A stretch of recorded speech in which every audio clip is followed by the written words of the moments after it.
Cool. Okay. So today we have the pleasure of having the undisputed, undefeated heavyweight champion of the no, no, but apart from the world champion Billy Schwer. So thank you so much for joining me, Billy. I think your content's amazing. Look at that. How many people in the world? Here we go. Let's get it on. Let's blow me away. Come on, let's blow each other away. Unreal. What a guy. So great to have you on. First of all, I see all your content on LinkedIn, on Facebook. It's so motivational. Tell me, you were born back in 1969. I think 1984. Sorry, I've got speech problems. Sometimes the wrong thing comes out. And it was a good year. It was a good year. So tell me about Billy growing up and first getting into boxing. Let's go back. Way back. So what had me become a boxer was, I asked people this question a lot. Do you ever wonder how you ended up the way you ended up? Why you do what you do? It fascinates me because I always had a conversation with myself about what is it that had me be a boxer? Why did I step into the ring as a professional boxer prepared to die? Because I was that committed. Yeah. It was like kill or be killed. That was professional boxing for me. So where did that come from? How did I end up that way? And it goes right back to when I was 5 years of age. 5 years old, yeah. 5 years old. So there I am in my mum and dad's front room with my two older sisters, Mandy and Lisa. Now Lisa's 8 and Mandy is 11. And we're rolling around the floor and they're beating me up again. And what they used to do, they used to pin me to the floor. So I'd have one sitting on my chest and one used to pin my arms back. Like kids being kids, 2 against 1. That's what you do, don't you? Sit on their chest, pin their arms back. And there I am, I'm kicking and screaming and fighting. I just couldn't fight them off. And I used to get so upset, I used to hyperventilate and turn blue. I was like, oh, I couldn't breathe. I thought I was going to die. Then what they used to do, they both had beautiful long blonde hair. As I'm lying on the floor, kicking and screaming, what they used to do, they used to wave their hair in my face like that. And they used to sing to me. Now, all the old people listening to this, you'll know this song. And they used to sing to me. It's a Paper Lace track called Billy, Don't Be a Hero. Billy, don't be a hero. Don't be a fool with your life. So what did I spend my whole life trying to do? Become a hero. Yeah. And it was in that moment I made the decision. I decided that no one was ever going to beat me up, get on top of me, dominate me ever again. Yeah. Especially women. So that was the unconscious decisions that I made. But also the decision that really drove me to become a boxer was the decision that was I was weak. So that was a decision that I'd made about myself, which went into the future unconsciously. So I had to find a way to prove, cover up and survive being weak because that was my story.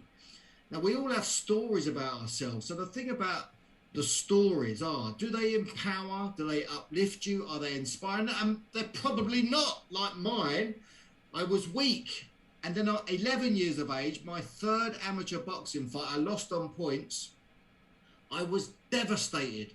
Now, my dad was my coach, so my dad was trying to console me. I was in floods of tears, bawling my eyes out, devastated. I made another decision at that time that I wasn't good enough. So there I am, 11 years of age. The story that I have about myself is that I'm weak and I'm not good enough.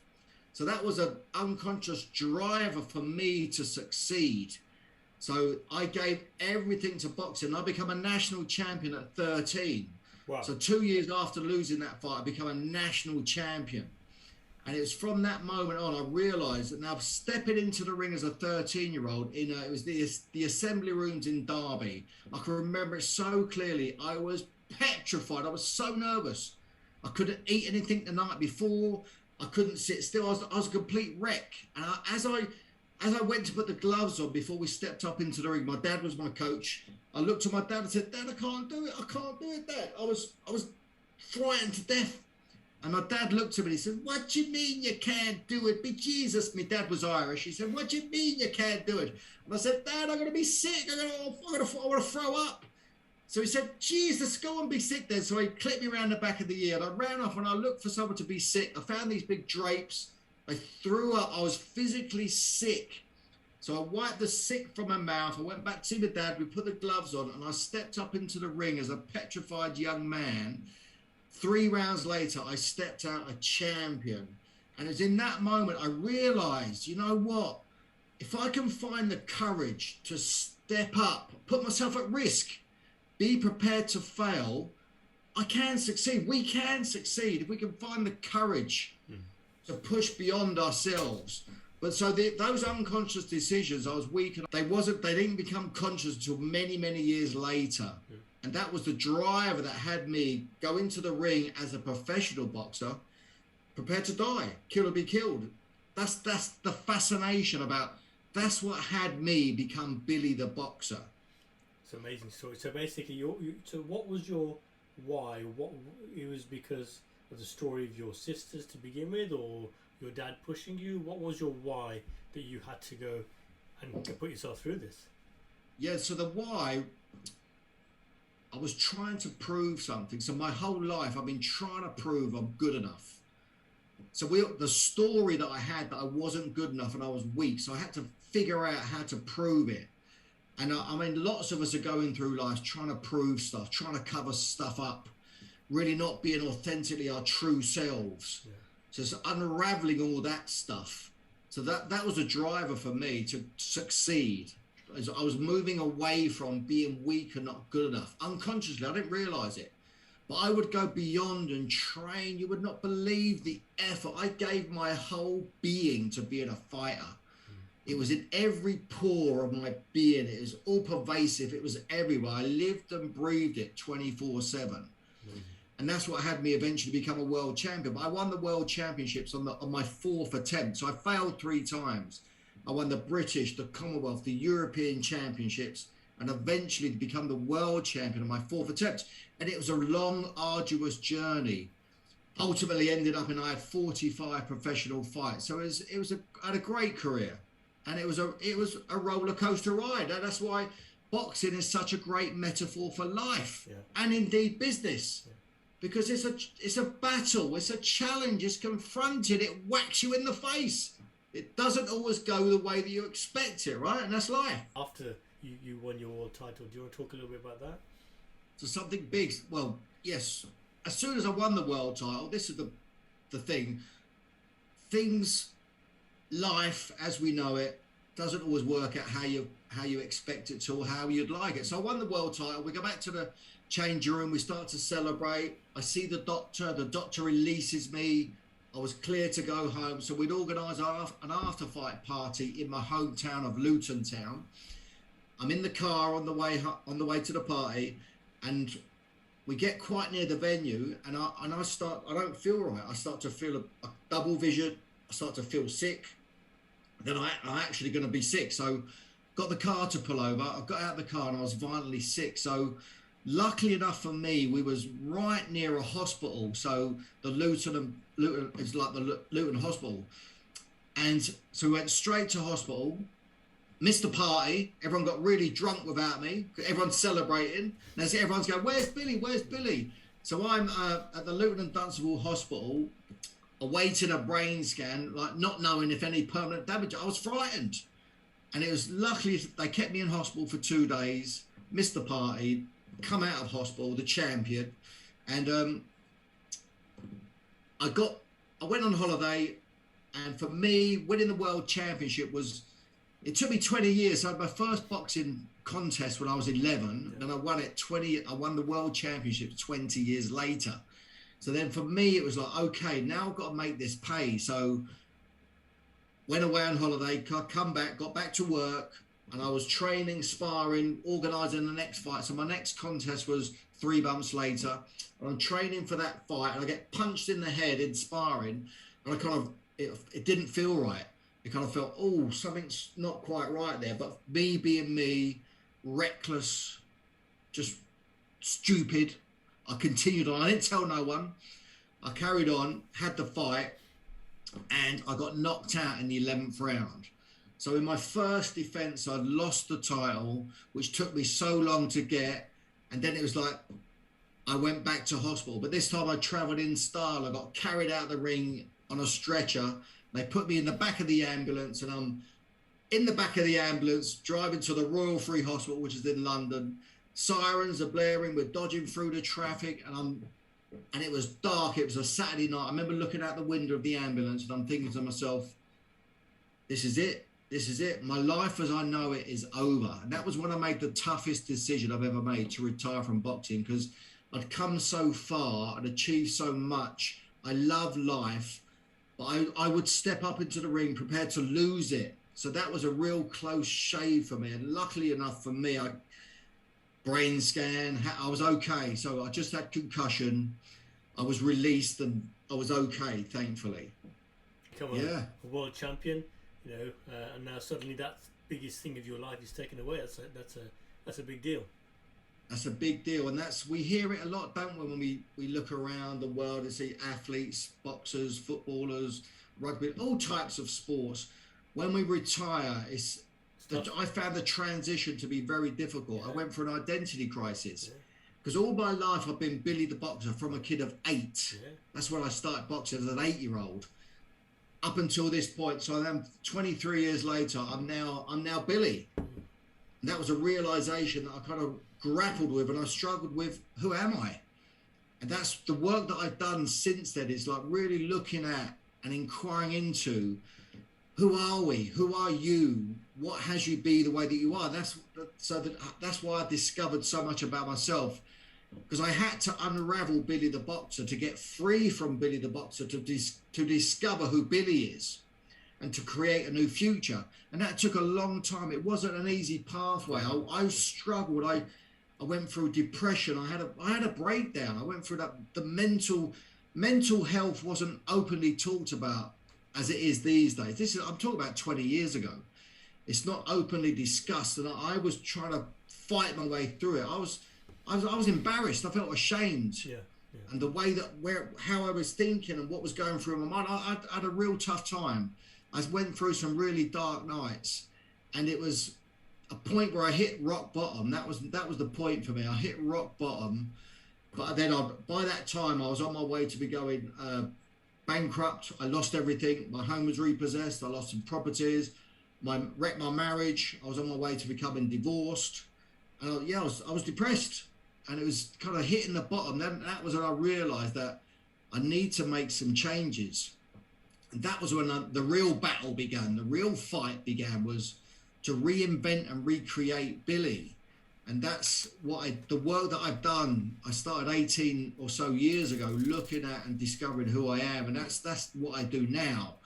And I went on the journey for my own sanity to begin with, because I needed to figure out how to get out of where I was at, because I was in a dark place. Sick and tired of being sick and tired, that cliche. I kept saying to it every day. I felt terrible, and I just wanted to feel good. And I was feeling so bad. It's just, every day I would say to me, I just want to feel good. I want to feel good. And eventually I kind of started to unravel Billy the Boxer, to break free from it. The journey began then, and here I am today. And I'm happy to say to you that I'm happier now, more fulfilled and satisfied than I've ever been before. I've done lots of work, lots of inner work. And that's what I want everyone to have, because I've done it, and I'm experienced like a 10 out of 10 life. I'm 10 out of 10. I've got it, and I've created it, and I've designed it. It ain't been easy. I've done the work, and I've got what I've got today, and I'm really excited about the future, because it's been I've created and designed it, not based upon the past. I've had to let the past go, because it's not the future. I think so designing and creating the future, that's exciting for me. And it's like, just to add to that bit there, because it's really interesting, because we see it in life as lots of athletes, people coming out the services. Yeah. It's like we have a default future. So whoever's listening to this, you'll have a default future. Yeah. You kind of end up going where you're going to end up going. If you carry on doing what you're going to do, you're going to get, it's kind of predictable. So what I was doing as a retired boxer, what I was doing, the way that I was thinking, it was kind of natural for me to end up in the gutter, so to speak. And I kind of ended up there. And it's so many of us struggle to get out of there. Yeah. But the point would be to interrupt, go into the gutter. Get help. If you're on that pathway, and if you're not really satisfied with where you're going, where you're going to end up. That's the bit to really have the courage to ask for help, which is what I never did. I struggled because I felt embarrassed Well, yeah, to reach out and ask for help. But eventually I did, thankfully. well, this is the thing. See, so 20 years ago, to ask for help wasn't easy. Who would you go and help? I'll come to that. So now, you've got your book there at the back, Man Up, and tell me a little bit about the book and talk to me about, I mean, it's, the world champion way. But I think that people, should really understand that it's, you're not teaching people how to become world champion. You're teaching people how to become world champion in life. I mean, is that fair? Absolutely. And I want to just get the title of the book is a little bit controversial. Man Up. The reason why I called it Man Up, because as I've just talked about, I was a man down. So I had to man up. And to man up is not what you think it is. Now, as a fighter, to talk about manning up, you may think it's about aggression, domineering, all of that stuff, but it's not. To be a true man in today's world, in today's environment, you've got to be so much more than that. Have that ability to the physical being, have that as well if you choose to do that. But then it's also having the ability to reach out, ask for help, be vulnerable, share yourself, which is difficult for a lot of men to do. So I kind of generally work with men to support, empower them to really get their true selves, because we're so hidden. We don't know how to be, and we think we should be a certain way, but maybe that's not the right way to be. It's not right or wrong, but there's other ways of being and behavior and just doing life, which gives us an access to so much more. And I want to guide people to what I've gotten. So the people that I work with, the guys that I work with, it's not all about my stuff. I introduce guys to meditation, fasting, nutrition. There's a whole world that we've got to look at and treat ourselves as a whole. And it's the mental health, the mental well-being, all of that. They're so important. All of those pieces have got to fit together. So when you start to look at yourself as a whole, there might be some gaps, might be some areas that you need to look at. And that's why I have my own methodologies. I've got a success model that I've created. There's certain things that had me become a world-class athlete, and I want to guide people and support people to become world-class in their lives, to become the champions of their world, whatever that looks like for them. And that's what's available if you're willing to have a look. I mean, obviously, we don't want to mention names, but I mean, can you give me some examples of people that you've helped and, what situation they were in and what situation you took them to being? Are you able to do that? Absolutely. Generally, the guys that I'm working with are generally business owners, men who are 40 plus, but I do work with athletes as well, some boxers that I work with. So guiding, supporting those guys. But generally, the men, my mission in life is the transformation of the middle-aged man. I'm out to rock the world and cause a phenomenon through the transformation of the middle-aged man, because I believe that if the middle-aged man was willing to just unravel themselves and have a look at how they're operating, transform themselves, because we're so limited by our thinkings and our conditioning and our programs, because we're running programs. It's just a program. So once you interrupt that, and I have an ability and a listening for them, which allows them to show up different. So then they can be different in their lives. And I've got business owners. So as a business owner, lots of them, small to medium-sized business owners, they don't have anyone to kind of talk to outside of their business. So it's supporting them. They get fit, they get well, they get healthy, they lose weight, they make more money, their business improves. Because if we look at you as a whole and improve all areas of your life, you're going to be more effective in your business. You'll make more money. Your relationships improve. And I've got a range of people that I work with, and the testimonials that I got. It's life changing. It's literally life changing. I'm in their corner. It's like we all need someone in our corner. I've got their back. Yeah, exactly. But really, I've got their back. I'm fighting alongside with them and for them. More and more people come in there. Floyd Mayweather, you like him or hate him, he's one of the best boxers who ever went in the ring. And turns up against some guy who probably knew about as much about boxing as me. What do you think about this?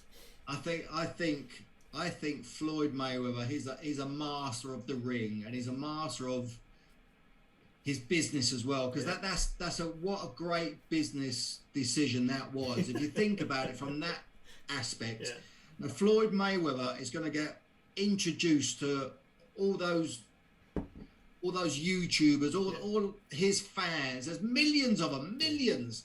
So there's people that may not have known Floyd Mayweather. Who knows? But now they're gonna get. I think that was a really smart move from Floyd, and it was always going to go the way that it was going to go, and it was what it was.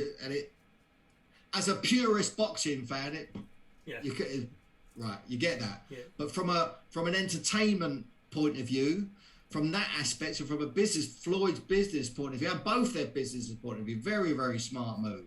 And I thought that was incredible what they did. It was a spectacle, and it was entertainment. If I as a 49-year-old went to try to go and fight, and I know you're laughing here, but I mean, they wouldn't give me a license because they'd be thinking, flipping heck, you idiot. Yes. You're not gonna. It's dangerous for you, Whereas when YouTubers go up against someone like that, there's no license, is there? I don't know if I don't know that. If there's any, if it was in Vegas, Nevada would have certain criteria. They'd have certain safety measures. So whether you have a medical, because like we're governed by the British Boxing Board of Control, and different in America, they have different states, different organisations have different criteria. But I'm sure they would have had to have a medical at some point somewhere to check them out. You'd like to think that bit was taken care of, and there will have to be, I'm sure, paramedics ringside. I'm sure the promoters would have had that in place, because the venue, if it is at a hotel, otherwise the venue's going to get sued. I'm sure. So I'm sure the venue would have to have those things in place as well for the safety aspect of it, because professional boxing it's a brutal business. Now, that Mayweather, the YouTube guys, they're going as best they can. They're going full power, but professional boxing is slightly different, and it is a brutal business, and it's dangerous. Yeah, because I mean, you could see that. I mean, from my untrained eye, I could see Mayweather wasn't trying to hurt him. He was toying with him. He was just, almost like a training session. Maybe someone else. So let's say, for example, you get two YouTubers going at it, who both are a similar level. Now it can get dangerous. You don't have one person who can control it. Yeah, that's right. Yeah, that's it. And that's what the referee's in there for. That's what the safety measures around it have to be in place. It's definitely evolving. From back in my day, there was no social media, wasn't around. I think it's great. It gives the fighters an opportunity to build their own personal brand, and off the back of the personal brand, there's going to be endorsements. They can talk about YouTube. They can build their own channel. They can make money off that as a spin-off. So I think with evolution of sport, evolution of technology, and it's entertainment, people like it. People could watch it on their phones. It's as we're experiencing, it's moving in that direction for sure. A general young person, guy or girl, from the benefit of your life experience, what's the advice coming from Billy to that person? I would just say simply, be patient, look at your life and be honest with yourself. And if there's an area of your life that's not working or not working as well as you'd like it to, you've got to go and have a deeper look at what it is and what's in the way, what's limiting you. And it's becoming more mindful and aware of yourself. I would recommend for those guys to go and do some inner work, because happiness, fulfillment and satisfaction is an inside job.